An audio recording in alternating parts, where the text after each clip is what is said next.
Hello guys, स्वागत है आपका अपने यूट्यूब चैनल स्टडी विद अमन कुल में। आज हम लाए हैं शिक्षा निदेशालय राष्ट्रीय राजधानी क्षेत्र दिल्ली की कार्यपत्रक नंबर 19 जो कि क्लास 10 के लिए है। विषय आपका हिंदी है। डेट है जिसकी 18 अगस्त 2021। आप अपना नाम और अपने कक्षा अध्यापक का नाम लिखेंगे। प्यारे बच्चों, पिछले दिनों हमने नेताजी का चश्मा पाठ का सामान्य परिचय, नेताजी के नारों तथा नगर पंचायत के कार्यों में जानकारी प्राप्त की। तो चलिए आज हम उससे आगे बढ़ते हैं और देखते हैं कि लेखक हमें और क्या जानकारी देते हैं। गद्यांश पढ़कर प्रश्न भी हल कीजिए। आपको पूरी बात तो अब पता नहीं, लेकिन लगता है देश के अच्छे मूर्तिकारों की जानकारी नहीं होने की और अच्छी मूर्ति की लागत अनुमान और उपलब्ध बजट से कहीं बहुत ज़्यादा होने के कारण काफ़ी समय ऊहापोह और चिट्ठी पत्री में बर्बाद हुआ होगा।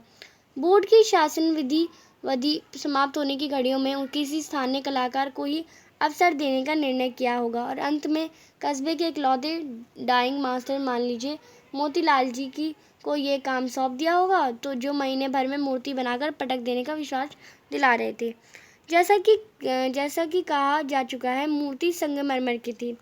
टोपी की नाक से कोट की दूसरी बटन तक कोई 2 फुट ऊंची, जिसे कहते हैं बस्ट, और सुंदर थी। नेताजी सुंदर लग रहे थे, कुछ मासूम और कमसीन, फौजी वर्दी में। मूर्ति को देखते ही दिल्ली चलो और तुम मुझे खून दो वगैरह याद आने लगते हैं। इस दृष्टि से ये सफल और सराहनीय प्रयास था। केवल एक चीज़ की कमी थी और देखते ही फटकती थी। नेताजी की आंखों पर चश्मा नहीं था, यानी चश्मा तो था लेकिन संगमरमर पर नहीं था। एक सामान्य और सचमुच के चश्मे का चौड़ा वाला फ्रेम मूर्ति को पहना दिया गया था। हवलदार साहब पहली बार जब इस कस्बे से गुजरे और चौराहे पर खाने रुके, तभी उन्होंने इसे लक्षित किया और उनके चेहरे पर कौतुक भरी मुस्कान फैल गई। वाह भाई, ये आइडिया भी ठीक है। मूर्ति पत्थर की लेकिन चश्मा रियल। तो इसमें देखा है कि इसमें बताया गया है कि आपको जो मूर्ति थी वो बन चुकी थी एंड सब कुछ उन्होंने फौजी की वर्दी पहनाई थी। जैसे ही देखते हम मूर्ति को तो लगता था कि उनके जो नारे हैं दिल्ली चलो तुम मुझे खून दो, वो हमें याद आ जाते थे। मूर्ति हर चीज़ सही था उनका। पूरी मूर्ति संगमरमर की बनी थी, पर जैसे बस एक चीज़ हुआ था कि जो पूरी मूर्ति थी वो संगमरमर की थी, पर उन्हें जो चश्मा पहनाया था, जो नेताजी का चश्मा था, वो रियल था।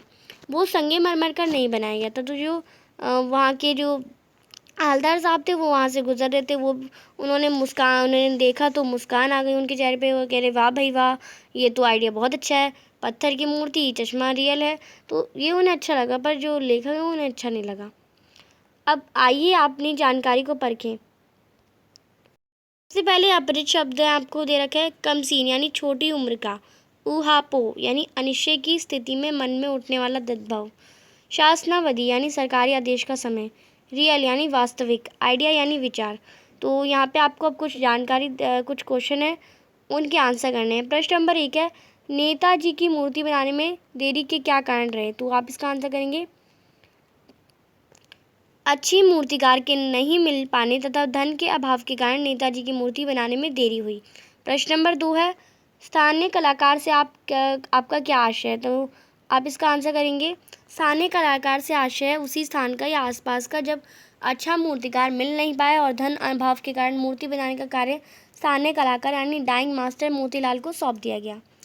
प्रश्न नंबर 3 है, हवलदार साहब के चेहरे पर कौतुक भरी मुस्कान क्यों फैल गई? तो आप इसका आंसर करेंगे जब हवलदार साहब ने नेताजी की संगमरमर की मूर्ति पर असली चश्मा देखा तो उनके चेहरे पर दुख भरी मुस्कान फैल गई। तो आप इसे कर लेंगे। क्वेश्चन नंबर 4 है, वाह भाई, ये आइडिया भी ठीक है। इस वाक्य को ध्यान में रखकर बताइए कि एक भाषा से दूसरी भाषा के शब्द आने से क्या लाभ होते हैं? तो आप इसका आंसर करेंगे एक भाषा में दूसरी भाषा के शब्द आने से वाक्य प्रभावशाली बन जाता है और विचारों को समझना भी आसान हो जाता है। प्रश्न नंबर 5 है, किसी स्थानीय कलाकार को अवसर देने का निर्णय किया होगा। ये इस वाक्य से निपट छाट कर उसके 5 वाक्य लिखे। तो आप इसका आंसर करेंगे ही आपको पार्टी में आना ही होगा। आपको अच्छे अंक लाने के लिए पढ़ना ही होगा। तो ये जो आपका ही है वो इसमें यूज़ हो रहा है। तबीयत तो ठीक नहीं है लेकिन आज परीक्षा इसलिए स्कूल तो जाना ही होगा। पिछली बार कमल ने ही मेरी सहायता की थी। तुम तो सिर्फ बातें ही करते रहते हो। तो ये इसमें आपके जो ही थे वो निपात हमने छाट कर लिख दिए। अब आपको एक गतिविधि दे रखी है, गतिविधि नंबर 2। नेताजी का नाम सुनकर यह उनकी मूर्ति तस्वीर देखकर उनके प्रति आपके मन में किस तरह की तस्वीर उभरती है, वर्णन कीजिए। तो आप इसका आंसर करेंगे, जब मैं नेताजी का नाम सुनता हूँ या सुनती हूँ या उनकी मूर्ति देखती हूँ तो आँखों के सामने उनकी टोपी, फौजी वर्दी, गोल चश्मा घूम आता है। अचानक ही आ जाते हैं उनके नारे, तुम मुझे खून दो मैं तुम्हें आज़ादी दूंगा और दिल्ली चलो।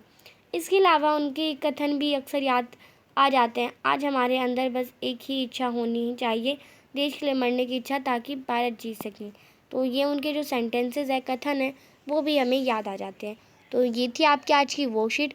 आई होप आपको वर्कशीट अच्छे से समझ आ गई होगी।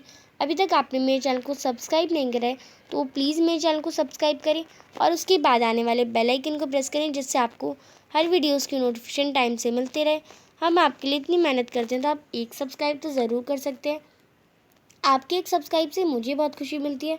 ये वीडियो अच्छी लगी तो इसे लाइक करिए, दोस्तों के साथ शेयर करिए और आपने अभी तक हमारा टेलीग्राम ग्रुप ज्वाइन नहीं किया है तो आप उसे ज्वाइन कर सकते हैं। साथ ही आप हमें इंस्टाग्राम पे भी फॉलो कर सकते हैं। Thanks for watching, bye bye guys.